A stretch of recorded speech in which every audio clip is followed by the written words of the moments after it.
Hello students, so let us proceed forward in the chapter of planning.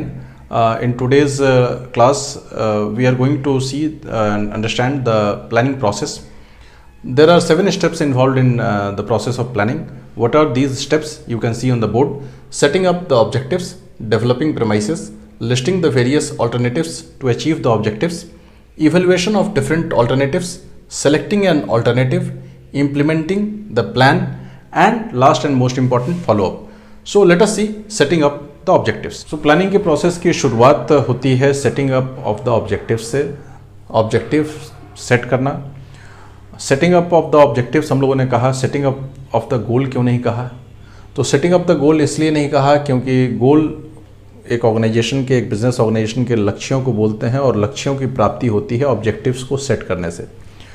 Goals और objectives के बीच का फ़र्क यहाँ इस पॉइंट पे समझना ज़रूरी है. इसलिए goals are outcomes you intend to achieve, whereas objectives are specific actions within a certain time frame. जहाँ गोल्स आपके लक्ष्य होते हैं और इन लक्ष्यों को प्राप्त करते हैं, वैसे एक्शंस जब लिए जाते हैं जिनसे कि इन लक्ष्यों की प्राप्ति हो, तो उन एक्शंस को आप ऑब्जेक्टिव्स के अंतर्गत तय करते हैं. तो ऑब्जेक्टिव जहाँ टेंजिबल है, इसको मेज़र किया जा सकता है, ये रियल है. गोल्स आपके इनटेंजिबल होते हैं, ये कई बार इसको मेज़र आप नहीं कर सकते. तो ये फ़र्क है गोल और ऑब्जेक्टिव के बीच में स्टूडेंट्स. इसलिए हम लोगों ने लिखा है सेटिंग अप द ऑब्जेक्टिव्स. तो ऑब्जेक्टिव कैसे सेट किया जाए? ऑब्जेक्टिव सेट करते हुए ध्यान देना ज़रूरी है कि ऑर्गेनाइजेशन के गोल्स को आप एक बार देख लें. गोल्स को देखते हुए, ऑर्गेनाइजेशन के पॉलिसीज़ को देखते हुए, गोल्स को देखते हुए, फिजिकल और फाइनेंशियल रिसोर्सेज का ध्यान रखते हुए ऑब्जेक्टिव तय किया जाता है. ऑब्जेक्टिव को स्मार्ट होना चाहिए. स्मार्ट होने का मतलब है it should be specific, measurable, achievable, relevant and time bound. Relevant का मतलब उसकी ज़रूरत का असेसमेंट किया जाए, कितनी ज़रूरत है, कितना सटीक है, उससे कितने लक्ष्य की प्राप्ति हो पाएगी, ये देखा जाए. स्पेसिफिक हो, एक स्पेसिफिक ऑब्जेक्टिव वो होता है जहाँ पे कि बिल्कुल आउटकम बहुत ही क्लियरली डिफाइंड हो कि क्या निकल के आना है इससे. तो ये स्पेसिफिक हो, एक टाइम बाउंड, एक टाइम फ्रेम तय किया गया हुआ हो, और अचीवेबल होना इसका बहुत ज़रूरी है. ऐसा ऑब्जेक्टिव कहीं तय ना हो जाए जो कि जिसको पूरा करने के लिए हमारे पास फिजिकल रिसोर्सेज ही ना हो या फिर फाइनेंशियल रिसोर्सेज ही ना हो. तो ये सारी बातें जब हम इसका ध्यान रखते हैं, इस प्रोसेस फर्स्ट स्टेप है प्लानिंग के प्रोसेस में, तब एक अच्छे ऑब्जेक्टिव को जो आप सेट करते हैं, तभी प्लानिंग के प्रोसेस में आगे सफलता मिलती है. इसके साथ ही साथ एक जो इम्पॉर्टेंट बात स्टेप लेनी ज़रूरी होती है, दैट इज़ के objectives should be clearly defined and communicated to all the employees working in the organisation.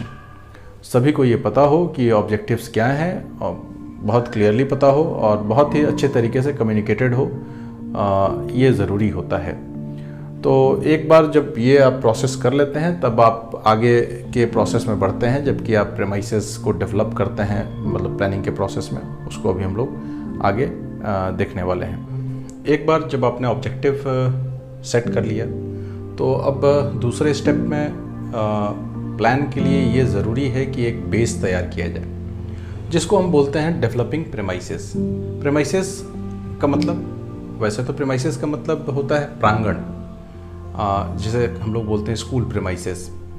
तो प्रेमाइसेस का यहाँ पे क्या अर्थ है? स्टूडेंट्स, यहाँ पे आपको ये याद रखना ज़रूरी है कि प्लानिंग मीन्स फॉरवर्ड लुकिंग. तो planning is all about looking towards future. भविष्य में क्या हो सकता है बिजनेस में. यहाँ पे जब हम प्रेमाइसेस को डेवलप करने की बात कहते हैं, तो इट मीन्स कि हम कुछ एजम्पशंस करते हैं, कुछ एज्यूम करते हैं कि आगे बिजनेस एनवायरनमेंट कैसा रहने वाला है, आगे प्रोडक्ट की डिमांड, सर्विसेज की डिमांड कैसी होने वाली है. इसके बारे में जो एक अंदाज़ा लगाया जाता है, जो एज्यूम किया जाता है. अब ये एजम्पशंस अगर सही निकले तो या गलत निकले, दोनों ही हालत में, प्लानिंग के लिए सबसे पहले ज़रूरी ये है कि आगे आने वाले समय में क्या प्रोडक्ट की डिमांड रहने वाली है, क्या सर्विसेज की डिमांड होने वाली है, कॉम्पिटिटर्स के पॉलिसीज़ में कहीं कोई चेंज तो नहीं आने वाला है, अगर चेंज आने वाला है तो वो क्या चेंज आने वाला है, गवर्नमेंट की पॉलिसीज़ में, टैक्स रेट्स में क्या कोई बदलाव हो सकते हैं। इन सभी चीज़ों के बारे में एक एजम्पशन बनाना, ये बेसिस होता है प्लानिंग का। तो दूसरे स्टेप में आपको ये प्रेमाइसेस बहुत ही स्ट्रांगली बिल्ड करने होते हैं, यानी आप इन एजम्पशंस के आधार पे ही जो भी प्लान तैयार करते हैं उसका आधार ये, उसका बेसिस ये एजम्पशंस ही होते हैं। सो यहाँ पे हम लोग प्रेमाइसेस, उसके आगे हमने लिख लिया एक फ्लो चार्ट, फिर फ्लो चार्ट मेथड में ही ये चीज़ें पढ़ी जानी चाहिए और इनका प्रैक्टिस होना चाहिए। Assumptions regarding future.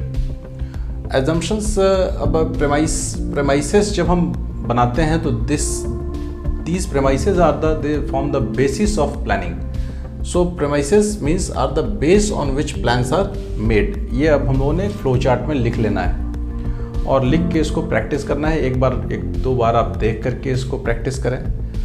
समझ तो आप इसकी बनाएं ही, साथ साथ इसको प्रैक्टिस करते रहें लिख के।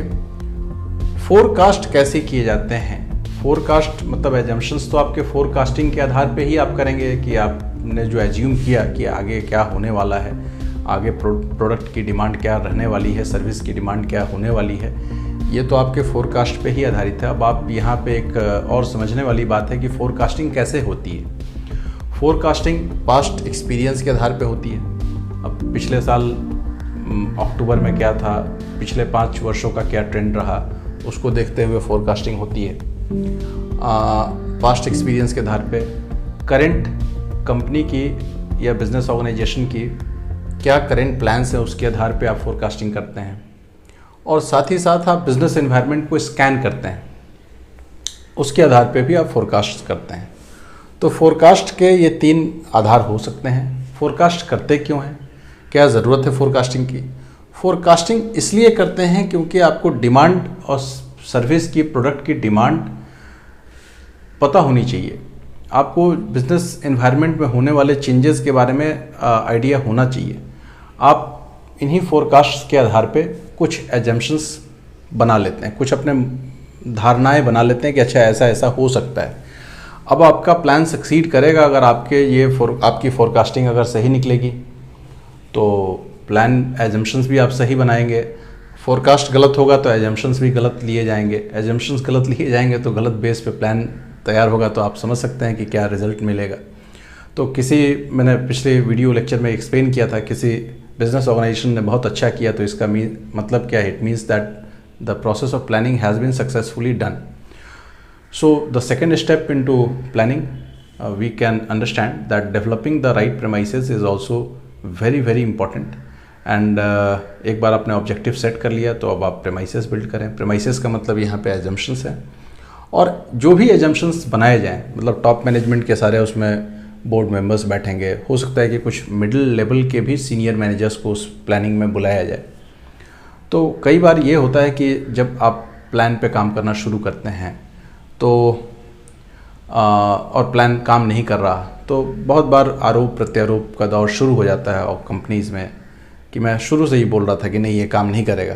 तो ये सारे जो विवाद हैं इसको टाला जा सकता है अगर शुरू में ही ये एजम्पशंस जो भी किए जा रहे हैं उस पर सबकी म्यूचुअल एग्रीमेंट हो, सब लोग एग्रीड हों कि हाँ वी एग्री टू इट, हम इन एजम्पशंस को मानते हैं कि हाँ प्रोडक्ट की डिमांड बढ़ने वाली है, हमें प्रोडक्शन और बढ़ाना चाहिए। अब लेट्स से फॉर एग्जांपल एक गारमेंट्स मैन्युफैक्चर करने वाली कंपनी हो और अभी हम लोग जुलाई एंड में हैं और उसने तैयारी कर ली हो, उसने मान लिया हो कि नहीं चाहे जो भी हो लेकिन अब अक्टूबर नवंबर ये जो फेस्टिव सीज़न आएगा तो इसमें कपड़ों की सेल बढ़ जाएगी, चीज़ें सामान्य हो जाएंगी, कोविड-19 पे कंट्रोल कर लिया जाएगा हमारे कंट्री में।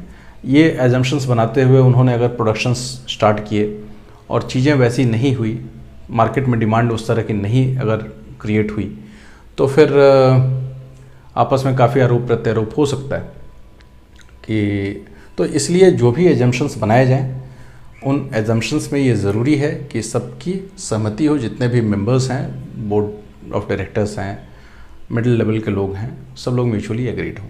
तो students, I hope that second step के साथ आप क्लियर हैं कौन कौन से कीवर्ड्स हैं। हमेशा बिजनेस स्टडीज़ को पढ़ते हुए फोकस करना है कीवर्ड्स में। ये थ्योरेटिकल पेपर जहाँ जहाँ पे थ्योरीज बहुत ज़्यादा आपको दिखाई दे रही हैं, उसको अलग अलग चार्ट्स में ब्रेक करके और उस तरीके से पढ़ना है। तो इस पॉइंट को हम लोग एक बार फिर से रिकैप करके फिर आगे बढ़ते हैं।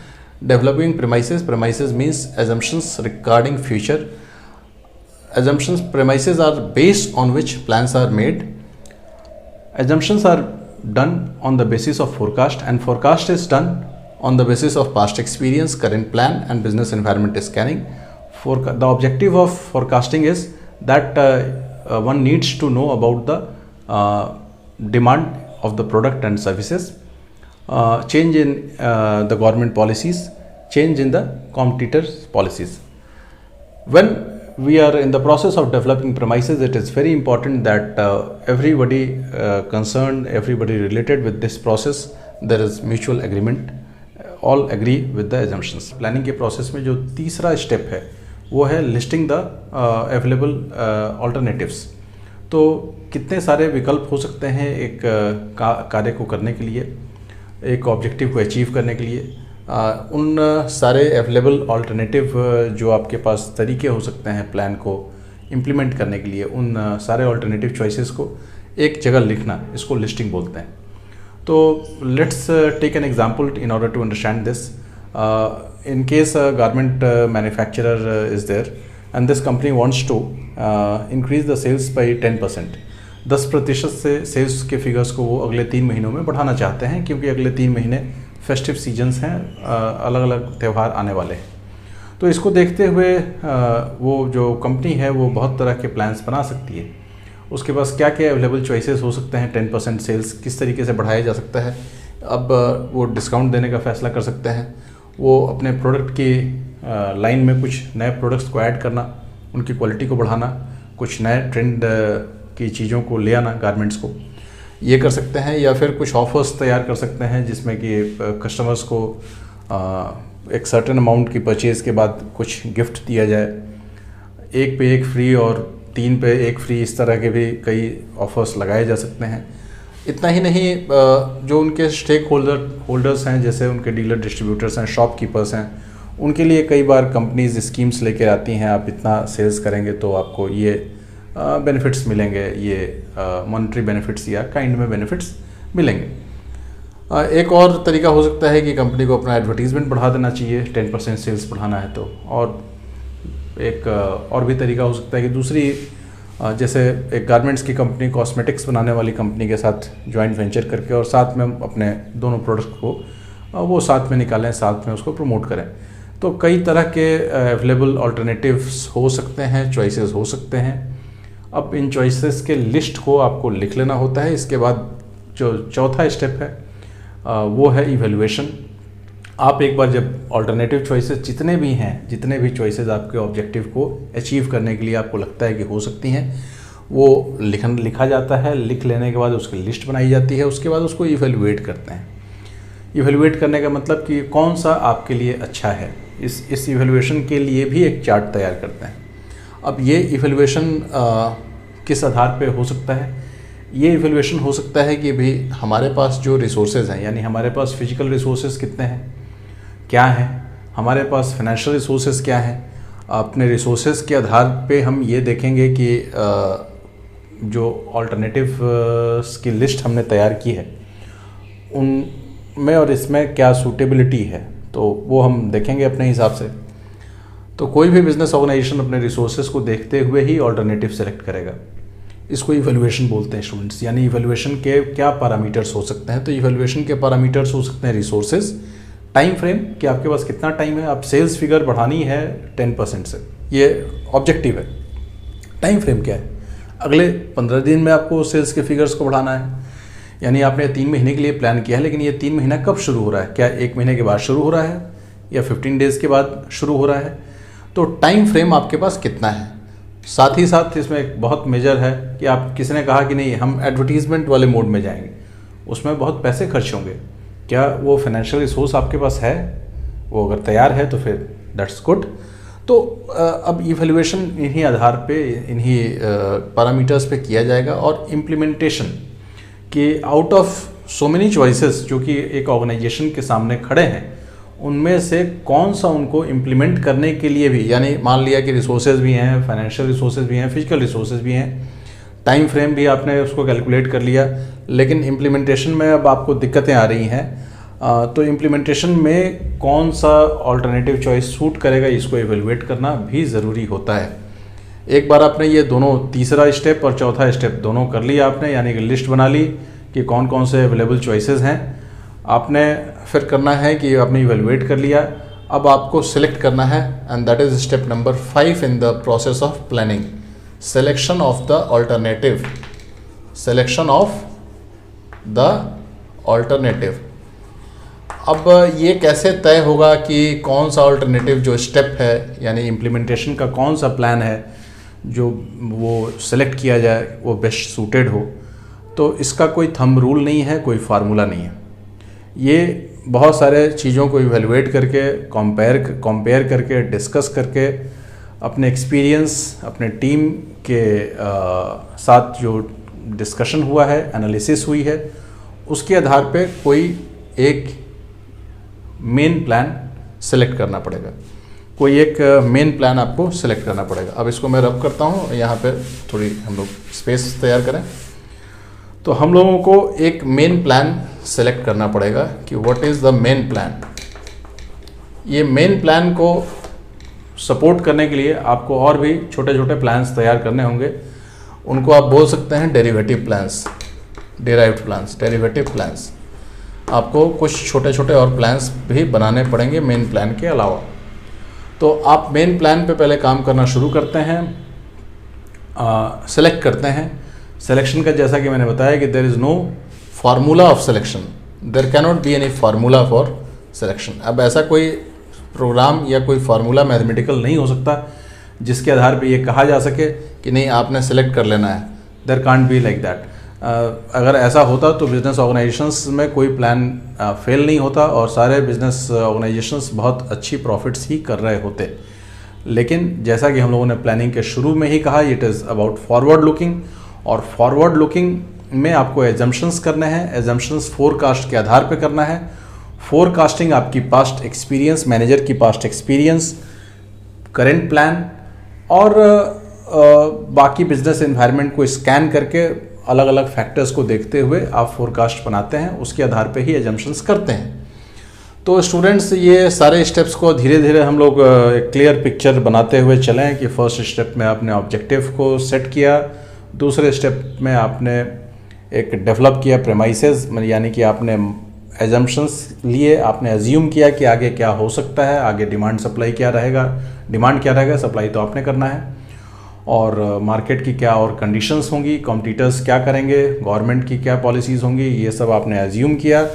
तीसरे स्टेप में आप बढ़े तो आपने एक लिस्ट तैयार की कि आपके पास कौन कौन से प्लान्स हैं।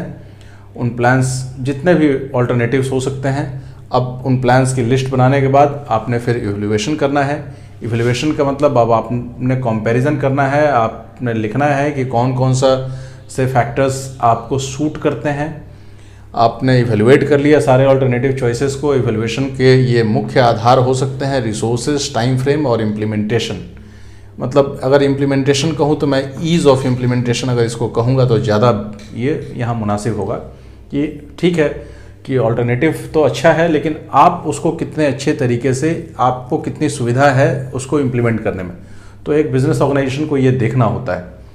इसके बाद पांचवा स्टेप होता है सिलेक्शन ऑफ द ऑल्टरनेटिव। पांचवें स्टेप पे जाके आप ये, यानी कि ये 3 स्टेप प्रोसेस है students. List, evaluate and then select. List किया, सारे चॉइसेस लिख लिए, इवैल्यूएट किया, ये मापदंड है इवैल्यूएशन के, इसके अलावा भी मापदंड और हो सकते हैं और होते भी हैं, और उसके बाद आपने उसको सेलेक्ट किया कि हाँ अब इस प्लान को हमें फुलफिल करना है। आई होप दैट यहाँ तक हम लोग बहुत ही क्लियर हैं। तो आइए आगे बढ़ते हैं। एक बिजनेस ऑर्गेनाइजेशन ने प्लान तैयार कर लिया, प्लान को सिलेक्ट भी कर लिया, अब बारी आती है प्लान के इम्प्लीमेंटेशन की, यानी प्लान के ऊपर काम करने की। अब प्लान के ऊपर काम करना ये बहुत क्रूशियल, फिर वंस अगेन सारे स्टेप बाय स्टेप है। तो प्लान को इम्प्लीमेंट कैसे करेंगे आप? सबसे पहले जो प्लान फाइनल किया गया, उस जो मेन प्लान है उसको लिखा जाएगा, ड्राफ्टिंग होगी उसकी। अब ड्राफ्टिंग ऐसे लैंग्वेज में होनी चाहिए कि जो समझ में आती हो, बहुत क्लियर हो और बहुत टू द पॉइंट हो, सारी बातें उसमें हो जो कि प्लान का हिस्सा है, जो उसमें कही ऐसा कोई फैक्चुअल बात मिस ना कर जाए, इसका ध्यान देना है। ये पेपर वर्क हो जाना चाहिए। अब ये पेपर वर्क जितना अच्छे तरीके से किया जाएगा और जितना समय पे किया जाएगा उतना ही ज़्यादा इम्प्लीमेंटेशन आसान होगा। क्या सिर्फ मेन प्लान लिखने से होगा? अब मान लिया कि एक सेल्स मैनेजर है जिसको कि एक स्पेसिफिक टाउन में इस प्रोडक्ट को आगे प्रमोट करना है, उसकी सेल्स को देखना है, तो उसे मेन प्लान से बहुत ज़्यादा सरोकार तो नहीं है कि पूरे भारतवर्ष के लिए या अलग अलग देशों के लिए क्या प्लान बनाया गया है। उसे तो अपने टाउन की प्लान से ही लेना देना ज़्यादा है। हाँ, गोल उसको भी मालूम होना चाहिए कि हाँ हमारे ये गोल्स हैं कि हमें 10% सेल्स के टारगेट को मीट करना है अगले 3 महीनों में। लेकिन उसके लिए फिर आपको एक टाउन के लिए सपोर्टिव प्लान की ज़रूरत पड़ेगी, जो कि हायरार्की आप लोग आगे पढ़ेंगे और पीछे उसकी बात हुई है, टॉप लेवल, मिडिल लेवल और लोअर लेवल। तो मिडिल लेवल से होता हुआ लोअर लेवल के बीच में कहीं ये टाउन के सेल्स मैनेजर हैं, वहाँ पे ये सपोर्टिव प्लान उनके टाउन के लिए बहुत अच्छे तरीके से ड्राफ्ट करके और उनको दिया जाएगा कि आपको ये काम करना है, आपका ये प्लान है। उस प्लान को लेने के बाद वो फिर अपने टीम के साथ एक अलग प्लान वो तैयार करेंगे कि हाँ आपको ये करना है। तो जैसा कहा गया ना कि ये सबको पता होना चाहिए कि किसे क्या करना है। तो जब इम्प्लीमेंटेशन की बारी आती है तो प्लान का प्रॉपरली ड्राफ्ट होना, मेन प्लान का, उसके साथ साथ सपोर्टिव प्लान्स, ढेर सारे सपोर्टिव प्लान्स अलग अलग लेवल पे, क्योंकि स्टूडेंट्स प्लानिंग एक ऐसा प्रोसेस है जो कि हर एक लेवल पे अप्लाई किया जाता है, हर एक लेवल के मैनेजर को ये करना होता है। तो सपोर्टिव प्लान फिर उनको बनाने होंगे। अब इसके साथ साथ रिस्पॉन्सिबिलिटीज़ असाइन की जाएंगी कि प्लान के हिसाब से कौन कौन से रिसोर्सेज हैं, तो कौन हु विल डू व्हाट, जो कि हम लोगों ने शुरू में प्लानिंग के मतलब को समझते हुए, इसके डेफिनेशंस को समझते हुए देखा कि किसे क्या करना है, कितने समय में करना है, कैसे करना है और किस लिए करना है, ऑब्जेक्टिव क्या है। तो ये असाइन की जाए रिस्पॉन्सिबिलिटीज़। अगर नहीं हो तो कुछ मैन पावर को इंडक्ट और किया जा सकता है इसके लिए, अगर मैन पावर कम पड़ रहा हो तो। मैन पावर की अगर कोई ख़ास तरह की बात है तो वह यहीं पे फिर बात आएगी स्टूडेंट्स ट्रेनिंग की। उनकी ट्रेनिंग की जाए, उनकी ट्रेनिंग करके उनको प्रॉपर तरीके से ये समझा के, तो फिर यहाँ पे दूसरी बात क्या आती है, प्लान जो है वो तरीके से कम्युनिकेट, बहुत अच्छे तरीके से कम्युनिकेट होना चाहिए, पता होना चाहिए कि प्लान क्या है और किसे क्या करना है। कंफ्यूजिंग नहीं होना चाहिए। जैसा कि मैंने पहले बताया, मेन प्लान ठीक है, लेकिन हायरार्की के हिसाब से, लेवल ऑफ मैनेजमेंट के हिसाब से जो सपोर्टिव प्लान्स बनाए जाएंगे वो और ज़्यादा सिंप्लीफाइड होंगे और बहुत ही टू द पॉइंट होने चाहिए। रिस्पॉन्सिबिलिटी असाइन की गई और प्रॉपर तरीके से कम्युनिकेट किया गया। अब एक टाउन के मैनेजर की अगर बात की जाए तो उनको बिल्कुल यूं करना होता है, अगस्त, सितंबर, अक्टूबर। अब ये 3 महीनों में जो टाउन मैनेजर हैं, टाउन सेल्स मैनेजर, वो डेट्स भी लिख लेंगे, किस डेट को किस पर्टिकुलर टाउन के एरिया में एडवर्टीजमेंट्स करना है, कैंपेन एक्टिविटी करनी है, मीटिंग करनी है, एग्जैक्टली क्या करना है ये उनको लिख लेना होगा डेट वाइज। और तब जाके, तब इसे बोलते हैं प्लानिंग का इम्प्लीमेंटेशन, कि डेट वाइज उन्हें लिखना होगा। और इसी के साथ साथ अब हमारा अगला जुड़ा हुआ है फॉलोअप। अब इन टाउन के सेल्स मैनेजर जो कि एक पर्टिकुलर टाउन के लिए ही रेस्पॉन्सिबल हैं, उन्होंने 1 से लेके और 7 अगस्त तक के लिए एक प्लान तैयार किया, फिर अगले हफ्ते के लिए, फिर 4 हफ्तों के लिए अगस्त के प्लान तैयार किया। हम ये करेंगे, ये अपने ऊपर वाले सीनियर बॉस को उन्होंने इसको मेल कर दिया।